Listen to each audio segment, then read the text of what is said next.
හරි. මේ ගුත්තිල කාව්‍ය ගත්තම පුතා මේක අපි හඳුන්වනවා ඛණ්ඩ කාව්‍යයක්. ඒ කියන්නේ එහෙනම් පුතා මේක ඛණ්ඩ වශයෙන් තියෙන්නේ කොටස් වශයෙන්. හරි.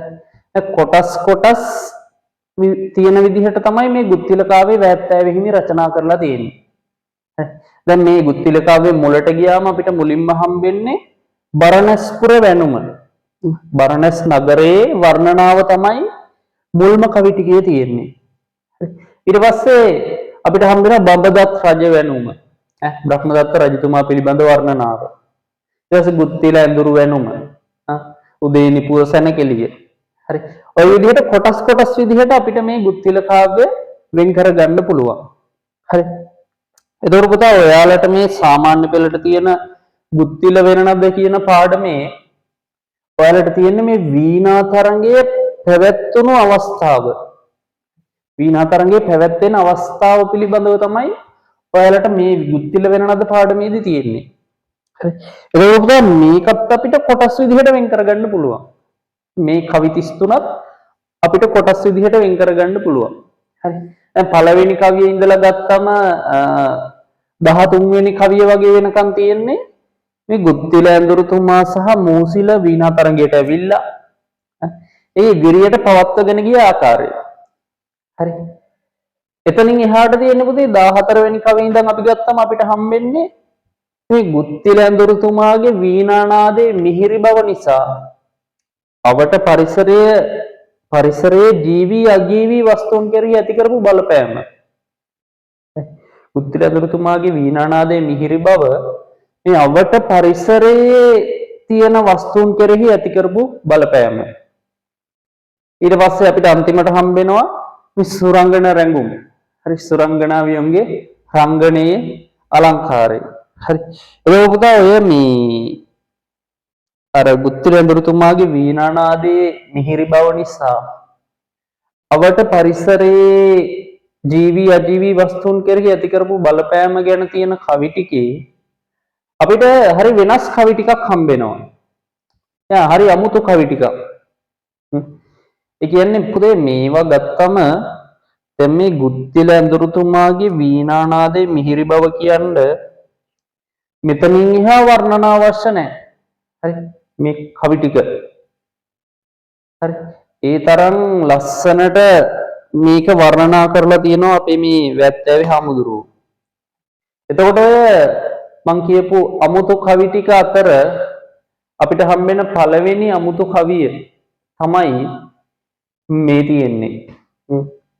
පියසන් නොව බිඟු දැල් රැඳි කොපුලි අවසන් නොව වෙන නදටම කුහුලි මද සංසුන් පියෝ වින් සිටි නොසැලී ගජසෙන් සිටියම් ගජ සිරි කියලි. හරි. ඔයාලගේ පොතේ තියෙන 15 වෙනි කවිය. දැන් අපි බලමු මේ කවියෙන් මොකද්ද මේ කියන්නේ කියලා. හරි. පුතේ මේකේ කියන්නේ අපි බලමු මේකේ අර්ථය මොකද්ද කියලා. පියසන් කිව්වම පියාපත් සැලීම. පියාපත් සැලීම.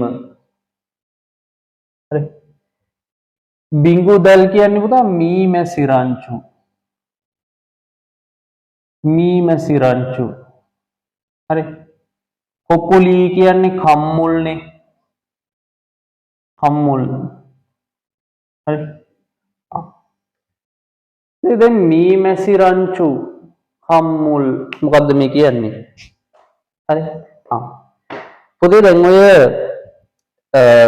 රජතුමාගේ සේනාව ඉන්නවනේ ඇත්තු. ඒ ඇත්තු ලොකු සේනාවක් ඉන්නවනේ.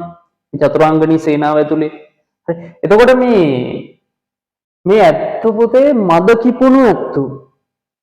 හරි. මද කිපෙනවා කියලා කියන්නේ. ඒ කියන්නේ පුතා මේ ඇත්තුන්ට එයාලගේ මේ ප්‍රජනන අවශ්‍යතාවයන් ඉටු කරගන්න ඕන කාලය වෙද්දී මෙයාලගේ ශරීරයේ ස්ථාන 10කින් ශ්‍රාවයක් වැහෙනවා. පොඩි දියරයක් ගලනවා. ශරීරයේ ස්ථාන 10කින්.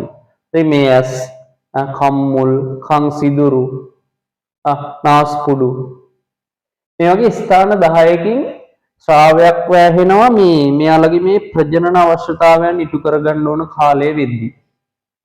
හරි. ඕකට අපි කියනවා පුතා මේ මද ජලය කියලා. ඒ ශ්‍රාවයට අපි කියනවා මද ජලය කියලා. හරි. ඉතින් දැන් මේ ඕක ගැන කියද්දි එකෙක් මගෙන් අහනවා සර් මේ මිනිස්සුන්ටත් ඔහොම වෙනවද කියලා. හරි. පුතා ඒ ගැන නම් හිතන්නවත් එපා. නේද? දැන් ඇත්තුන්ට නම් ඕක වෙන්නේ පුතා මේ යම්කිසි කාලයකදීනේ. හරි. ඒගොල්ලන්ට ඒකට කාලයක් තියෙනවනේ. ඔව් මිනිස්සුන්ට ඈ පාරක බහැලා යන්නේ කොහොමද කියපන්. නේද? පාරක බහැලා යන්න බෑනේ. එතකොට දැන් මේ පන්ති වල කොල්ලෝ ඇවිල්ලා හරි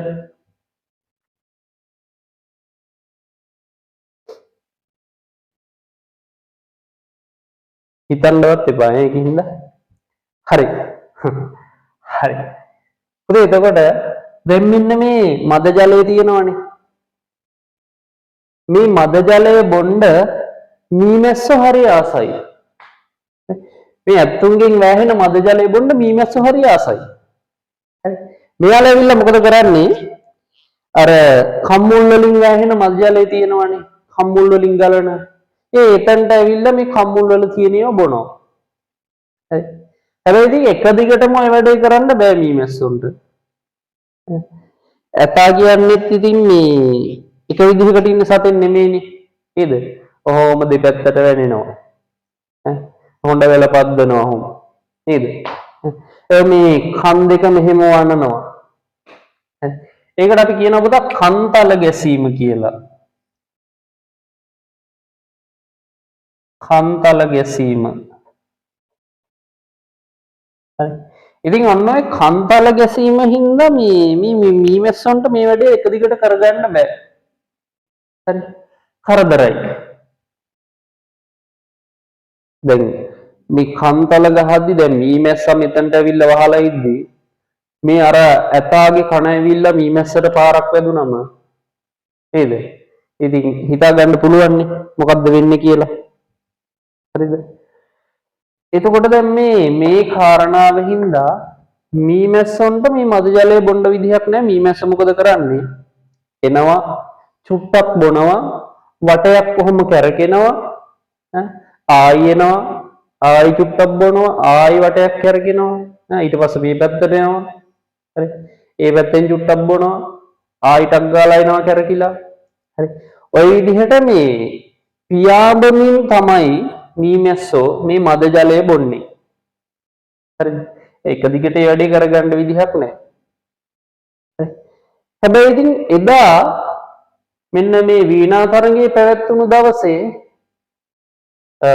මේ ඇත්තුන්ට පොඩි කරදරයක් වුණා ඇත්තුන්ට විපතක් වෙලා තියෙන්නේ හරි අපි බලමු මොකද්ද කියලා පුතේ ඊළඟට තියෙනවා අවසන් නොව වෙන නදටම කුහුලි කියන්නේ ආශාවෙන් මේ අවසන් වෙන්නේ නැතුව වැයෙන වීණානාදයටම ආසාවෙන් වෙන නදටම කියන්නේ වීණානාදයට ආශාවෙන් මදය සංසිඳිලා හරි මදය සංසිඳිලා පියවින් සිටි නොසැලී හෙලවෙන්නේ නැතුව ඉන්නවලු ගජසෙන් කියන්නේ පුතා ඇත් රංචු ඇත් සේනා හරි ඇත් සේනා සිතියම් ගජ සිරි කියලි හරිද පුතේ ඇත්තු ඉන්නවලු හරියට සිතියම කැන්දා වගේ හෙලවෙන්නේවත් නැතුව සිතියම ඇතෙක් කැන්දා වගේ ඇතා හරියට හිටගෙන ඉන්නවා ඇයි එහෙම ඉන්නේ මේ වීණානාදේ ඒ තරම් මිහිරි හරි මේ වීණානාදේ ඇහෙද්දි ඇත්තුන්ට මේ කන්තල ගහන්නවත් හෙලවෙන්නවත් හොඬ වැල් වනන්නවත් මතක නැහැ හරි අවධානය තියෙන්නේ වීණානාදයට හරි එයාලා ඒක අහගෙන ඉන්නවා එතකොට ඇත්තුන්ට හෙලවෙන්නවත් මතක නැහැ බලන්නකො ඉතින් ඇත්තුන්ට වෙලා තියෙන විපත. උදා සරලව කිව්වොත් ඇතාට ඌ ඇතෙක් කියලාවත් මතක නැහැ. හරි. ඒ තරම් මේ වීණානාදේ මිහිරි. හරිද? එතකොට බලන්නකො මේ වීණානාදේ මිහිරි බව කියන්න වැත්තෑවි හිමියෝ අරගෙන තියෙන කතාව නේද? මේ වගේ කවි ගොඩක් අපිට ඉස්සරහට හම්බ වෙනවා. හරි. ඉතින් මේ ඇත්තෝ එහෙම හෙලවෙන්නේ නැතුව ඉන්නවා. අර මීමැස්සෝ ඇවිල්ලා එයාලගේ පාඩුවේ නේද? පැය ගණන් ඉඳලා ඉතින් අර මද ජලේ බීලා යනවා. මීමැස්සොන්ට කිසිම බාධාවක් නැහැ. කරදරයක් නැහැ. හරි. ඇයි ඇත්තෝ වශී වෙලා ඉන්න වීණානාදයට. හරි. ඒගොල්ලන්ට එතකොට මීමැස්සෝ ආවා කියලා එයාලට වැඩක් නැහැ. මීමැස්සෝ ඇවිල්ලා එයාලගේ පාඩුවේ බීලා යනවා. ඒ පියසන් නොව පියාපත් ගහන්න නැතුව තමයි මීමැස්සෝ ඉඳලා තියෙන්නේ කම්මුල් වල. වෙනදාට පියාඹමින් ඉන්නේ. දැන් එදා පියාඹන්න නැතුව ඉඳලා තියෙන්නේ. හරි. ඉතින් බලන්නකෝ මේ ඇතාට එයා ඇතෙක් කියලා අමතක වෙනවා මේ වීණානාදේ නිසා. එතකොට දැන් ගත්තම මේක අර තමාට තමා අමතක වෙන බව කියන්න උදාහරණයක්. මේ වගේ කවි කිහිපයක් මොකද අපිට ඉස්සරහට හම්බ වෙනවා. අපි කතා කරමින් යමු ඒවා ටික.